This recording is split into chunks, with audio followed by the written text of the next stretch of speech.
Assalamualaikum warahmatullahi wabarakatuh. Perkenalkan, nama saya Gian Setiawan Prasetyo dari Prodi Teknik Elektro tingkat 4. Di sini saya akan menjelaskan apa saja yang ada di brankas ini dan sebagai fungsi dari brankas ini, lalu akan menjelaskan apa saja sensor yang ada di dalam brankas maupun di luar brankas. Ya, di sini ada power supply 5 VDC. Power supply berfungsi sebagai sumber tegangan 5 volt untuk mensuplai seluruh rangkaian. Dan selanjutnya ada buzzer. Buzzer di sini berfungsi sebagai indikator suara atau alarm dan akan berbunyi saat akses diterima, ditolak, atau ketika terdeteksi getaran yang mencurigakan. Dan selanjutnya ada push button. Push button ini berfungsi sebagai tombol input manual. Dapat digunakan untuk mendaftar sidik jari, reset sistem, atau membuka pintu secara manual sesuai program.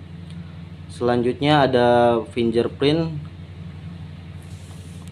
AS608.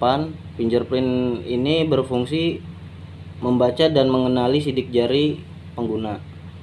Jika sidik jari cocok dengan data yang tersimpan, maka sensor fingerprint AS608 ini akan memberikan akses membuka pintu.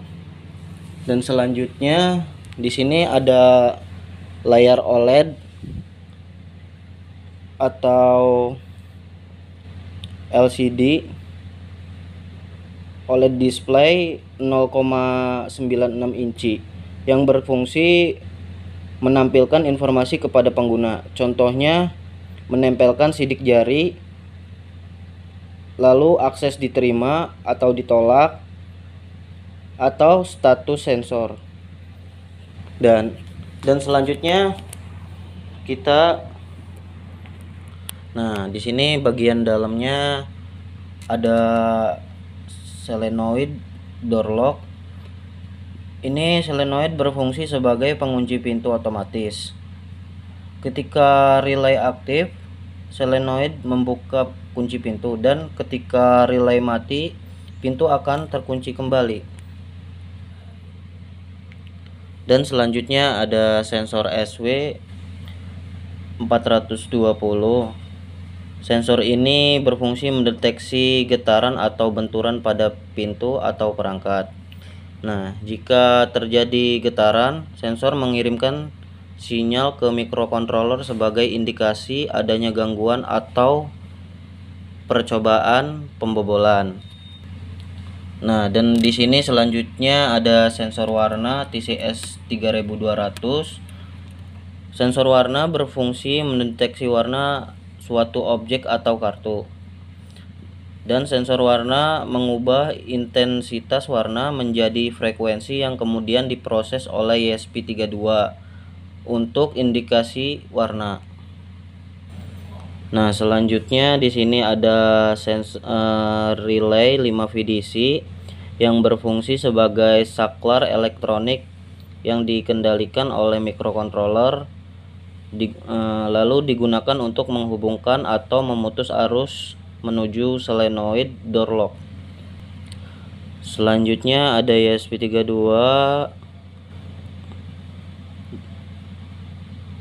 development board. ESP ini berfungsi sebagai pusat pengendali atau otak dari seluruh sistem, menerima data dari sensor, memprosesnya, lalu mengendalikan relay, buzzer, dan display. Nah, jadi di sini akan saya jelaskan untuk urutan cara kerja sistem.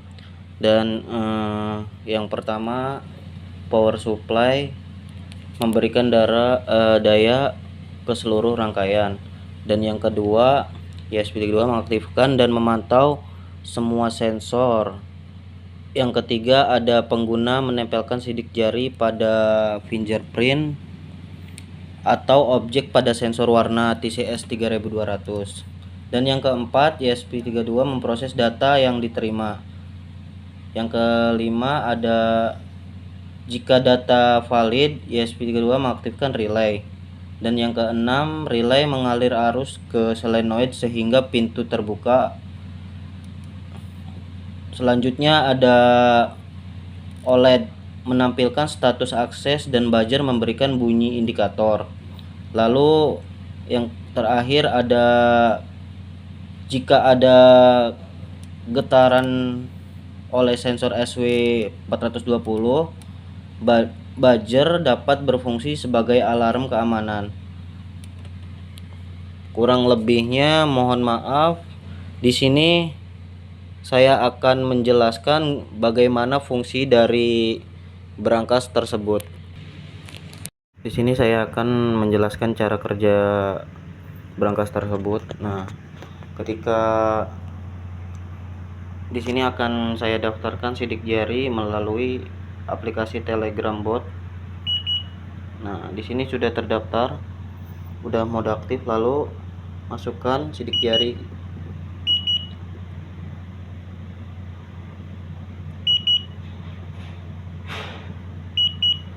Nah, di sini sudah terkoneksi sidik jari, dan di Telegram juga akan menampilkan fingerprint berhasil mendaftarkan ID yang ke 100. Nah, di sini kita akan coba memasukkan uang dalam brankas tersebut. Nah, di sini bisa kita lihat saldo bertambah 100.000 dan notifikasi lewat Telegram juga sama akan memberikan notifikasi pada sistem tersebut. Di sini kita coba membuka tutup pintu brankas. Di sini kita akan coba membuka pintu brankas melalui sidik jari. Nah, kita tekan.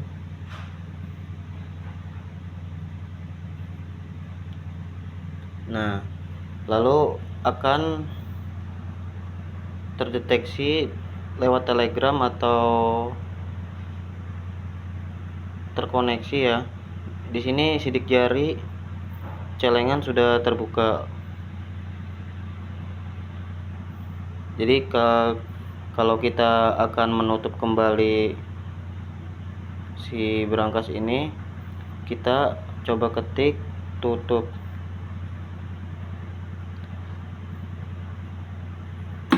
Nah, di sini akan secara otomatis dia akan menutup dengan sendirinya, dan notifikasi di Telegram juga sama. Ketika ada guncangan,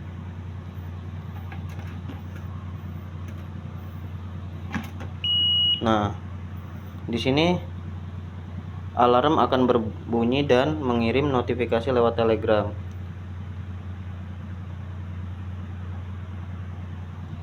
Mungkin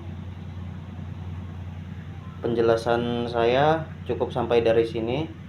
Kurang lebihnya mohon maaf. Wassalamualaikum warahmatullahi wabarakatuh.